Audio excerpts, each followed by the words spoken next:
भोपाल से इस वक्त की एक बड़ी खबर बता रहे हैं। राजधानी भोपाल में इस वक्त की एक बड़ी खबर सामने आ रही है। भोपाल में अजमेर पार्ट 2 कांड जैसा मामला सामने आया है। अजमेर वाला मामला क्या था ये आपको बताएंगे, लेकिन आप पहले समझिए कि ये मामला है क्या। दरअसल भोपाल के एक कॉलेज में कई छात्राओं से दुष्कर्म का वीडियो का डर दिखाता है। दुष्कर्म किया गया, प्यार का झांसा दिया गया, लव जिहाद किया गया, पीड़िता के दोस्तों से भी दुष्कर्म किया गया। वीडियो बनाकर आरोपी ब्लैकमेल करते थे। आरोपी धर्म विशेष से जुड़े हुए हैं। पुलिस ने एसआईटी टीम का गठन कर दिया है। पीड़िता और आरोपियों की संख्या बढ़ सकती है। रेप, ब्लैकमेलिंग और लव जिहाद के तहत मामला दर्ज किया गया है। 2 आरोपियों को पुलिस ने गिरफ्तार भी कर लिया गया है। इसके अलावा बड़ी बात यह है कि बाग सेवनिया थाने में 0 एफआईआर दर्ज की गई है। ऐशबाग, जहांगीराबाद, अशोका गार्डन में केस डायरी भेजी गई है। अजमेर वाला मामला आपको बता दें, अजमेर वाला मामला ऐसा ही था जिसमें कॉलेज के पूर्व छात्रों के द्वारा कई छात्राओं के साथ, लगभग 100 से ज्यादा छात्राओं के साथ इसी तरह से दुष्कर्म घटनाओं को अंजाम दिया गया था।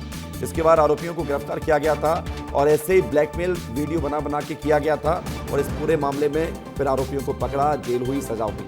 तो ऐसे एक मामला मध्य प्रदेश की राजधानी भोपाल से सामने आया है। ऐशबाग, जहांगीराबाद, अशोका गार्डन में केस डायरी भेजी गई है। इस मामले को लेकर जांच पड़ताल शुरू हो चुकी है। यह बड़ी खबर आपको हम बता रहे हैं। वीडियो का डर दिखाकर छात्राओं से दुष्कर्म किया गया। पूर्व छात्रों ने, इस कॉलेज के पूर्व छात्रों ने ही इतनी बड़ी वारदात को अंजाम दे दिया। ये मामला खुल के अब सामने आया है तो पुलिस भी एक्शन ले रही है। पुलिस ने भी एक्शन लेते हुए इस मामले में एसआईटी की गठित कर दी है।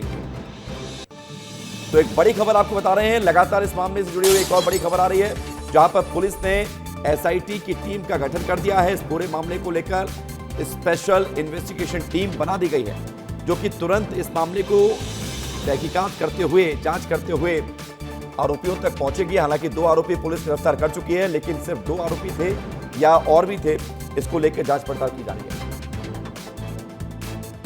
3 आवेदिकाओं ने उसमें शिकायत दर्ज कराई है, जिसमें कि प्रकरण पंजीबद्ध किया गया है। इसमें 2 आरोपी जो मुख्य आरोपी हैं उन्हें गिरफ्तार कर लिया गया है। पूरे मामले में अलग अलग एसआईटी गठित की गई है, जो इस पूरे मामले की गंभीरता से जांच कर रही है। प्रथम दृष्टया इसमें दुष्कर्म और चूंकि आवेदिका उसमें नाबालिग थी, इसलिए पॉक्सो एक्ट की भी उसमें कार्रवाई की गई है। साथ ही इसमें पुलिस की जो एसआईटी टीम है इस गंभीरता से पूरे मामले की जांच कर रही है। प्रथम दृष्टया आरोपी है वो एक कॉलेज से जुड़े हैं। बहरहाल उसके आगे की कड़ियों की पुलिस पड़ताल कर रही है। तो प्रथम दृष्टया ये मामला सामने आया है। ये अलग अलग थानों की तस्वीर हम आपको इसलिए दिखा रहे हैं क्योंकि अलग अलग थानों में इस पूरे मामले को लेकर पुलिस जांच पड़ताल करेगी। टीआईटी कॉलेज से जुड़ा हुआ पूरा मामला बताया जा रहा है। कॉलेज के पूर्व छात्रों ने छात्राओं के साथ दुष्कर्म किया और बड़ी बात यह है कि जिनके साथ दुष्कर्म किया गया है वो छात्राएं नाबालिग भी हैं। बहुत बड़ी घटना मध्य प्रदेश की राजधानी भोपाल से सामने आई है और इसे अजमेर पार्ट 2 कांड कहा जा रहा है। रंजना दुबे हमारे साथ जुड़ रही हैं सीधे जहां पर एफआईआर हुई है, बाग सेवनिया थाने के बाहर रंजना मौजूद हैं। रंजना, क्या जानकारी आपकी पड़ताल में सामने आ पाई अब तक इस पूरे मामले को लेकर?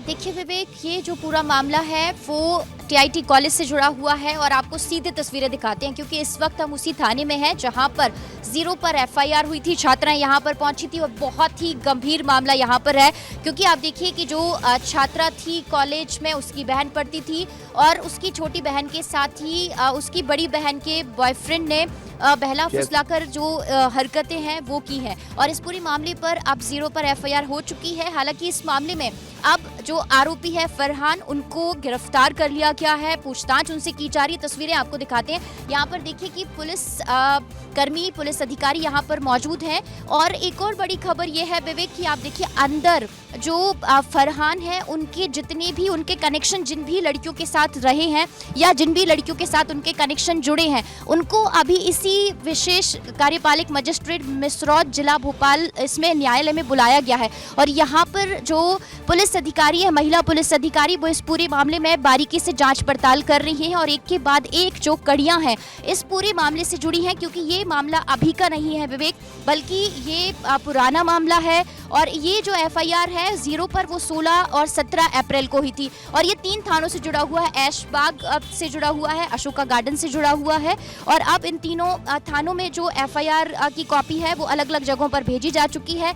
एसआईटी की जो टीम है वो गठित हो चुकी है और अब इस पूरे मामले की जांच एसआईटी कर रही है, क्योंकि इसमें ना सिर्फ 2 से 3 छात्राओं से दुष्कर्म किया गया है विवेक, बल्कि ये जो कई और छात्राएं हैं इसमें निकलकर अभी सामने आ सकती है और किस तरीके से ये जो पूरा नेटवर्क चल रहा था, लव जिहाद का मामला भी जुड़ा हुआ है। तो अब पुलिस इसमें बहुत बारीकी से जांच पड़ताल कर रही है। हालांकि इस पूरे मामले को लेकर मिसरौद पुलिस, बागसेवनिया पुलिस और अशोका गार्डन ऐशबाग के जो अधिकारी हैं वो फिलहाल बोलते हुए नजर नहीं आ रहे, बच रहे हैं।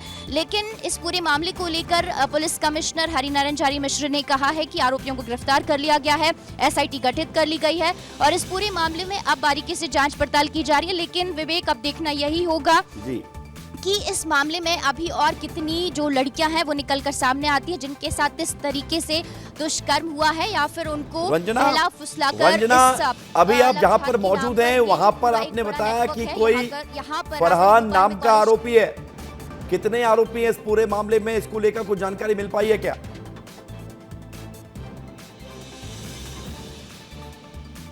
विवेक, अभी फरहान है जिनको गिरफ्तार कर लिया गया है, लेकिन अभी फरहान के जो साथी हैं वो भी इस पूरे मामले से जुड़े हुए हैं और उनको भी अभी लगातार जांच पड़ताल की जा रही है। और ये कहा जा रहा है कि जल्द से जल्द इस मामले में अभी कई और गिरफ्तारियां हो सकती हैं, क्योंकि ये मामला नाबालिग का था, नाबालिग लड़की से जुड़ा हुआ था और इसीलिए आप देखिए कि पॉक्सो एक्ट भी यहाँ पर लगाया गया है, क्योंकि जब जिस लड़की के साथ में दुष्कर्म हुआ था वो नाबालिग थी और कॉलेज के दौरान ही अपने बहन के बॉयफ्रेंड के साथ मिली थी और इससे बहलाया फुसलाया गया था। और इस मामले में जो अश्लील वीडियो है वो भी बनाए गए थे और इसी अश्लील वीडियो के माध्यम से लड़कियों को ब्लैकमेल भी किया जा रहा था और इसीलिए अब ये मामला थाने तक पहुंचा है। इस मामले में एफआईआर भी हुई है, 0 पर हुई है, क्योंकि बेहद गंभीर ये मामला है और अब इस पूरे मामले में अलग अलग थानों में जो जांच पड़ताल है वो की जा रही है। और एक बात और है, मैं एक सवाल और आपसे आखिरी कर रहा हूँ, क्योंकि अभी पुलिस कमिश्नर ने मीडिया में ये बात कही है, मीडिया में उनकी ये बात चली है, विस्तार ने बात सुनाई है कि एसआईटी इस पूरे मामले में गठित की गई है, यानी कि पुलिस तक ये मामला पहले पहुंच चुका है, मीडिया में खुलासा बाद में हो रहा है। इस मामले को क्या दबाने की कोशिश की जा रही है?